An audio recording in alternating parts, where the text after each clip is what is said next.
So I just want to do an update on my 30-gallon Planet tank, and I also want to go over all the fish I have in here. I think all the fish species in here go together very well and are also great for beginner aquarists. My koi angels have been doing great as a centerpiece. I also have my candy cane tetras and my gold barbs constantly swimming around. I also have my dwarf neon rainbow fish for all the aquarists that really like the details on the fish. These fish shine really nicely.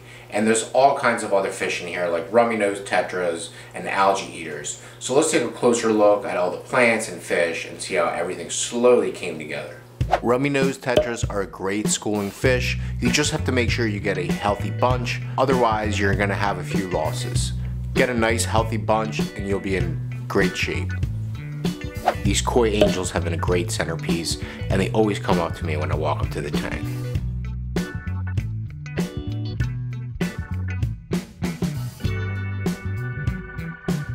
These whitefin cardinal tetras are not something you see every day, but they actually are pretty hardy and they're quite unique fish. So I'm actually going to feed everybody.